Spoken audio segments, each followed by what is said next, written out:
If you have a landscape photo that you want to make amazing, you have to take a look at this tutorial, download the same photo down below in the description of New York City because we are going to be doing some magic. Take a look on screen at our objectives for today.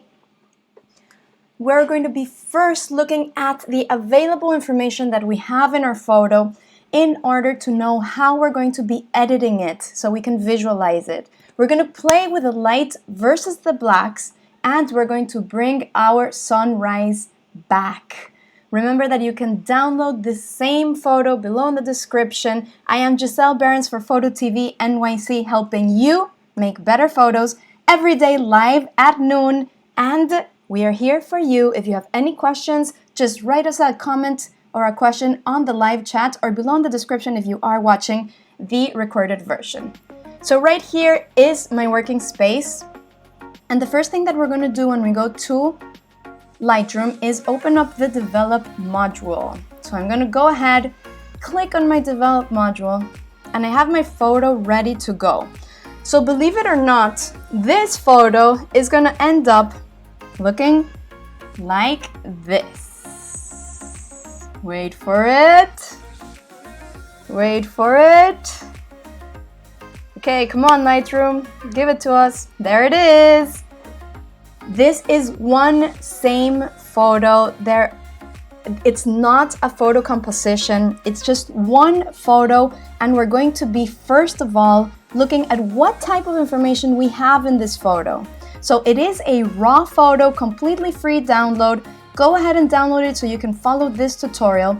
And the first thing that we want to do is go to our basics, and we're going to check out what do we have in the sky. Like, is there actually any information there? Do we have clouds? Is it completely overblown and there's no information on my whites? Let's check it out. The first way to do that is to go to exposure and just push this all the way to the left.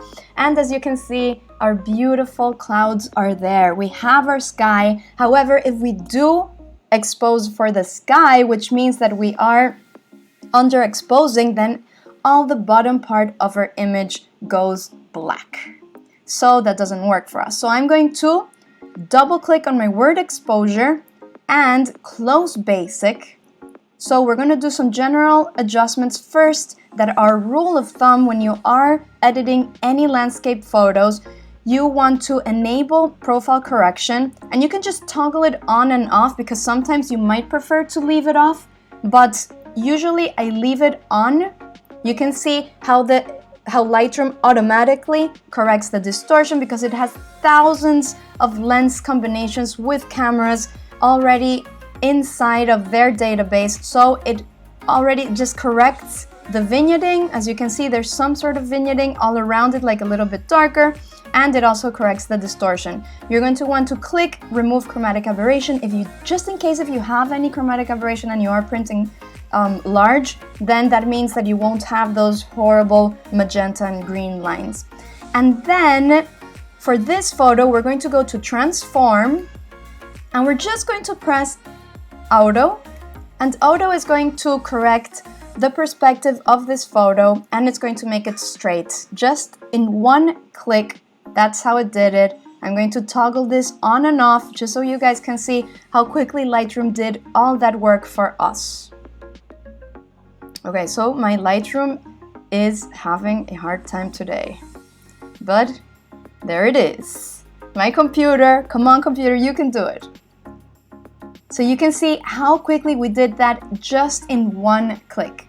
Now we're going to start with our basic adjustments, and our exposure is pretty good. We don't want to add any exposure because all of our buildings are there, the information is there. So we have a good photo to start with, starting from the bottom part. So we're going to treat this as two images, although it's one file. We're going to have the bottom part, which is correctly exposed, and the sky, which is overexposed.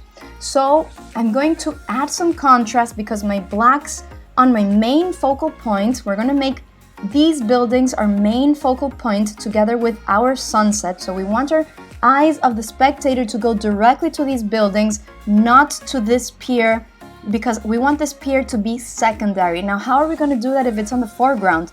Just watch.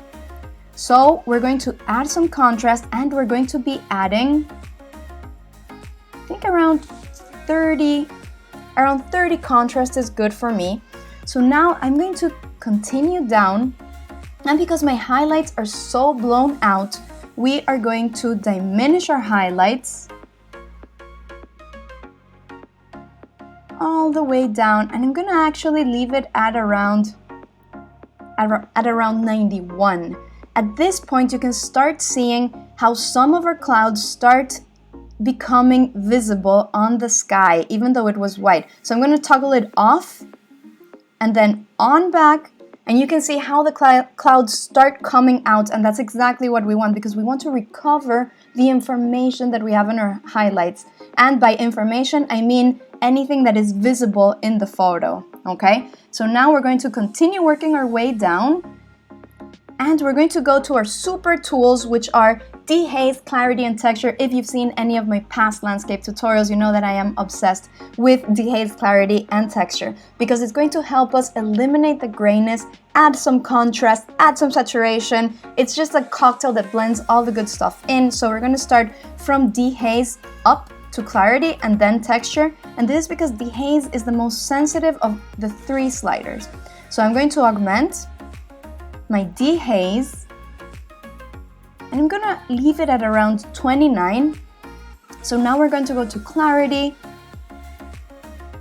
and in clarity, I'm gonna leave it at around 31. So clarity is gonna really give us a punch on those midtones, giving us a sensation of a sharper image. And because we have these amazing buildings on the background, we do want the sharpness of the buildings to come out, so then they can be enhanced as our main focal point of this photo. And now we're going to go to texture, and texture is going to help us sharpen all of the details in the photo. So I'm going to actually zoom in so you can see on screen the difference with having texture 0, and I'm going to add around 28. So you can see how nice and sharp these buildings are. I'm going to try to do a before and after. Let's check it out. You can always toggle your backslash button, just like a quick hotkey, just to see your before and after. I have here created a virtual copy because my Lightroom is having a little bit of a tough time with the times because of my computer. So there it is, before and after. You can see how sharp this image really starts becoming, and how fuzzy the first image was. This is because when you do take a photo, usually the sensor makes the photo a little bit blurry when the light hits on it. So you want to do that correction and just sharpen up all of the details on your photo. And these 3 tools are going to help you tons on how to do that. Okay, so we're going to continue, and now my image is a little bit too on the cooler side, and because we're looking for a sunrise, it's a sunrise, so it was like, let's check out what time it was. We can actually hit our hotkey of I. There it is on your screen. And the I is going to give us the information of this photo. So if you did download the photo, you can do it as well. And it's going to give you all the information of exactly how it was taken. It's the completely raw image. So it was taken at 7 a.m. I was on my way to the Statue of Liberty, and I took this photo right on New Jersey, in the New Jersey Liberty State Park, which is amazing. If you guys haven't been there, you should go. It has amazing views, as you can see. So we do want to make this sunrise a little bit warmer, so we're going to go to our white balance right here, under basic. We're still under basic, and we're going to add it to just a touch. We don't want to go too much or else it starts becoming too yellow. I'm going to add it to around 5700. That's a good warmth for me. Now these are really subjective adjustments, so you guys, with the intention that you want to tell the story on a photo, you can go ahead and play. There's no right, there's no wrong. It's just about playing, experimenting, and finding out how each adjustment affects your image. And Lightroom is a non-destructive process, so that means that if you do push a slider all the way, for example, to the right, like I just did on my white balance, you can just click Command or Control Z and it's going to hit it back, and there's no damage to the pixels because it's just a tag. So now we're going to go to our hotkey M, and with masks, we're going to start bringing out the details in the sky.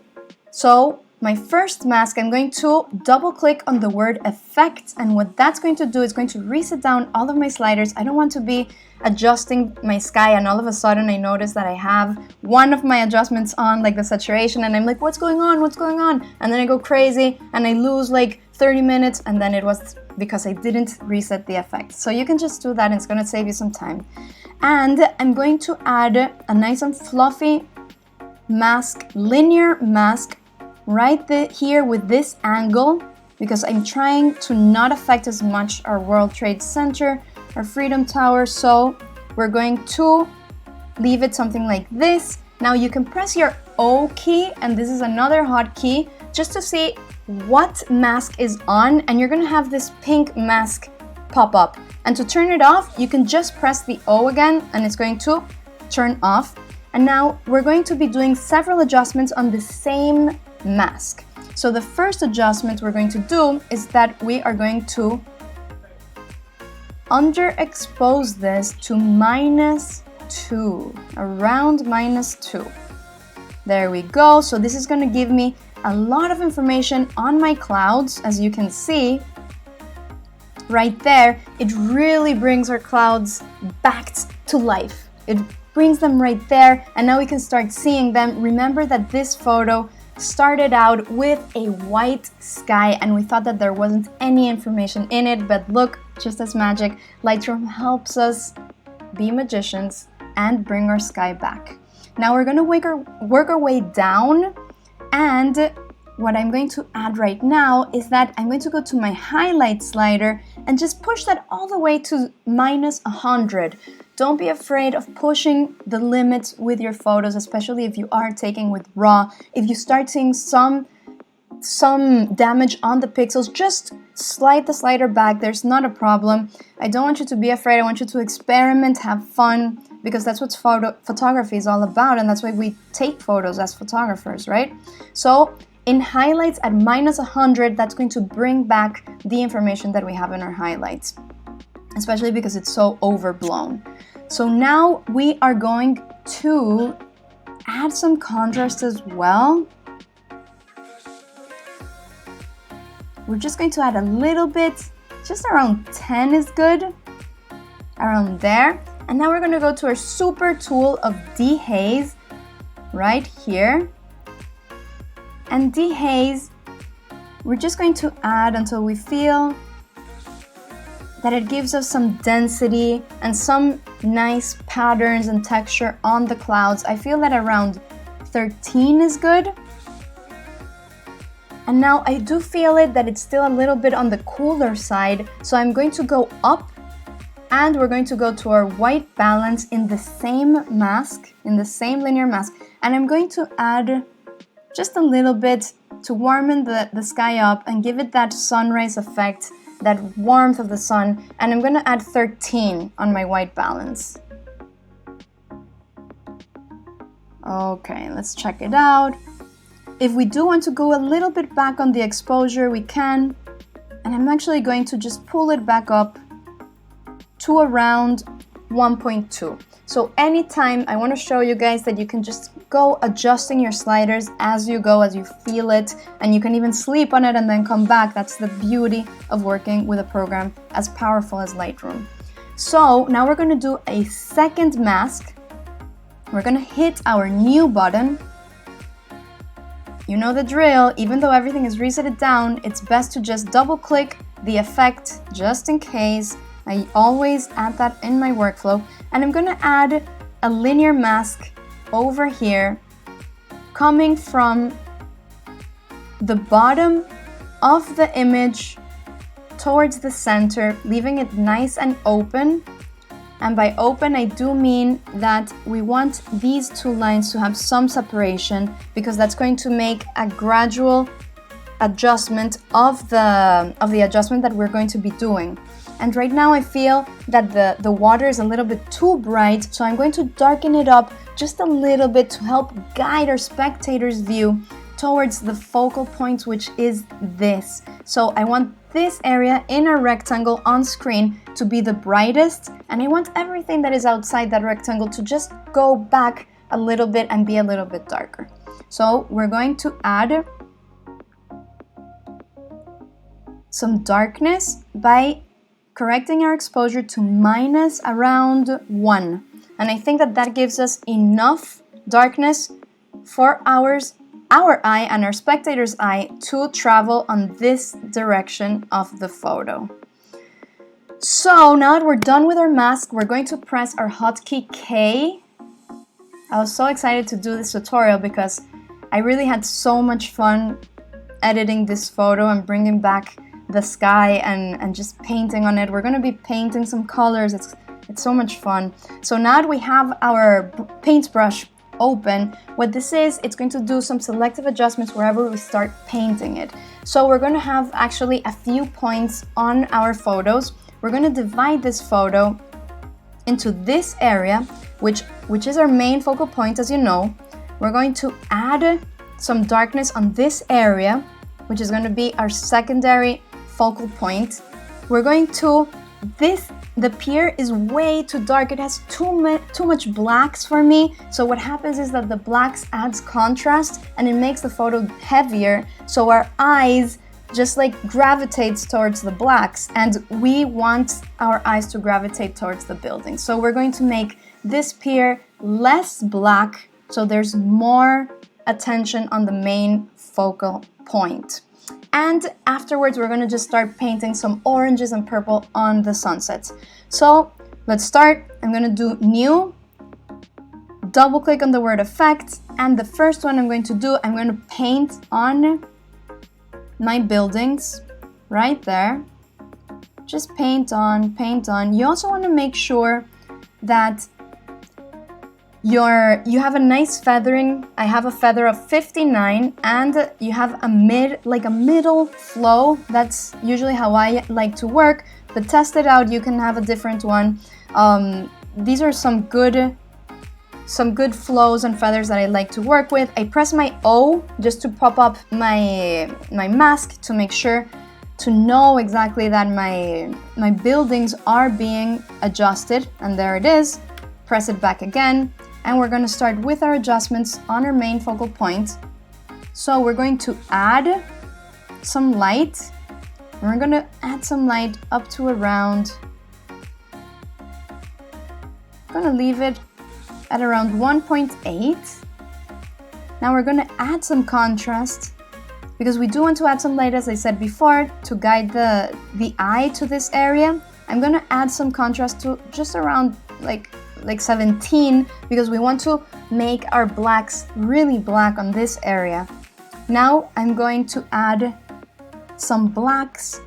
Blacks is going to, as I said before, add some contrast, and it's really going to help us guide our eye to this area. And I think that around minus 23 is good. I want to make sure that all this area is, I'm just painting a little bit more on top of it to make sure that it's there. Then we're going to go down, and you know it, to our super tool of dehaze. We're going to add, just until we start seeing it pop out, and I'm going to leave it at around 14. And I think that this adjustment really helped me create some dimension and some 3D effects on the buildings. So now we're going to go and we're going to add a little bit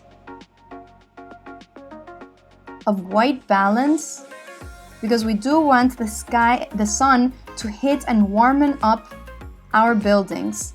So I'm going to add around 26. So you can see how these reflections of the sun start becoming warm and yellow, and that really incorporates and integrates the image into one story, which is the story that we're talking about, that we're sharing and we're telling. So now we're going to go to new, and we're going to add some masks over here. Remember to reset that effect button. We're going to ask a second mask over here on our second focal point. And over here, what we want to do is that we want to sort of darken it up. So we're going to go to shadows and darken up our shadows to -30. I don't do it with exposure because I don't want to affect my highlights. I just want to affect any areas that are dark. If you do exposure, then your highlights are also going to be affected. So you just want to have full control and edit the shadows. I'm going to go -29 on the shadows. I'm going to do around just some dehaze. I'm going to do around 40 dehaze. And then my blacks, I also want to bring them down at around -10. I don't want to go too black because then I'm going to start competing with my main focal point of the buildings. And I just want that to be like a complement to my skyline. So there it is. That creates like a silhouette effect on between the sunset that we have on the background and these amazing buildings. Okay, so now we're going to go back to new. And we're going to do the adjustment on the pier. So our third paintbrush is going to be the adjustment on our piers. And this adjustment, we want to paint it only on the blacks because these blacks are just way too black. So we're going to open those blacks up so it doesn't create too much attention on the pier. We don't want to touch this area because this area is mid-tone, and we don't want to augment the light on the mid-tone because then it starts becoming a higher tone. And we just want to affect the really black ones. They're just too dense. So on our blacks, you know it, we're going to slide our blacks to the right, and we're going to add blacks until they start becoming a little bit gray, but not too gray. I would say like around 80 to 70% gray, because we want our blacks to be on the buildings. So I think that around there, and just with that adjustment, you can start seeing how less heavy our image starts becoming. And I'm going to add some exposure at around 1.28. What we just did is balance out the image. So we neutralized a little bit the blacks on an area that we really don't want to bring too much attention to because it's already heavy, and it helps our eyes come directly to our main focal point.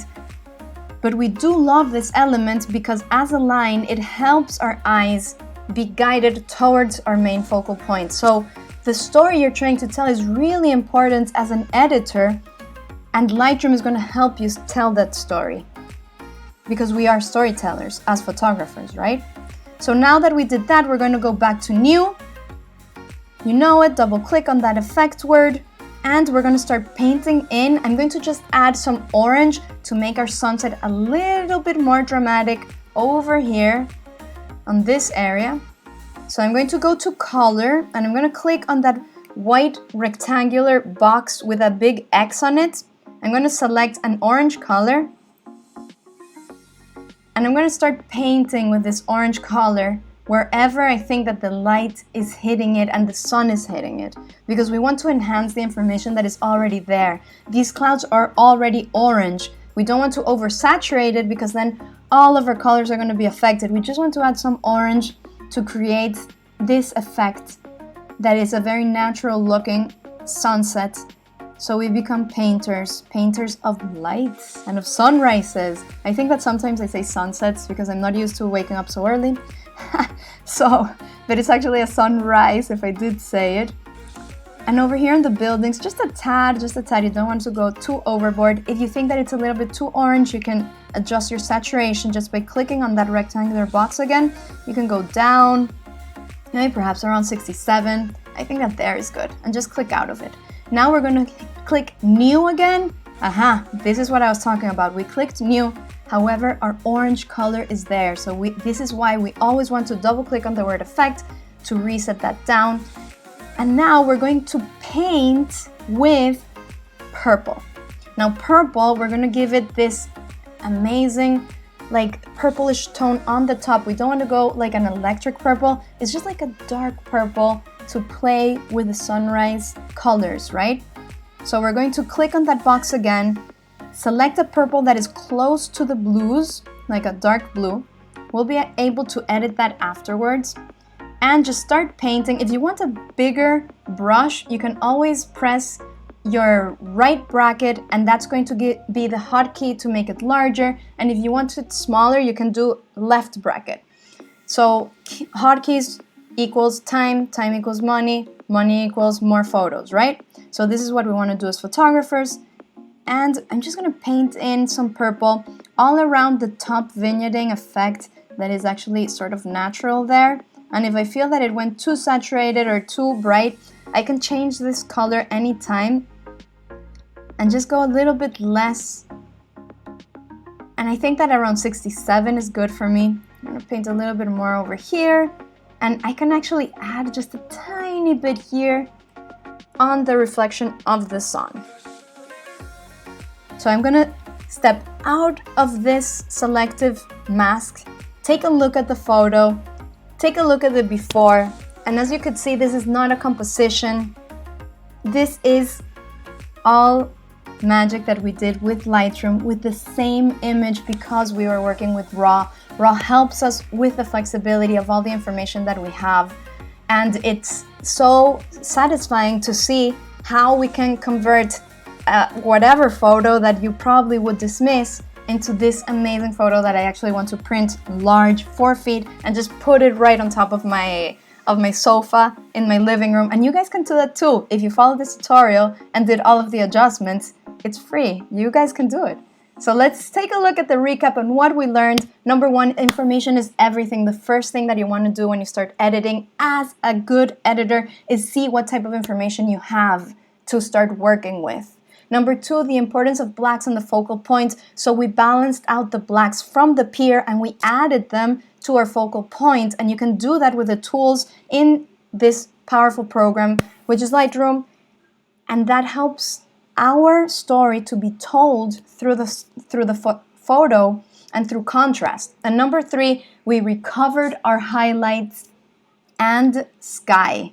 So we did all that. And of course, I did it step by step, but you guys with practice can be doing this in just 4 minutes or 3 minutes or even 2 minutes. Like if I focus 100%, I can do it in 2 minutes, I think. And yes, it's a challenge accepted. Hit that subscribe button if you feel that you have better photos thanks to this tutorial.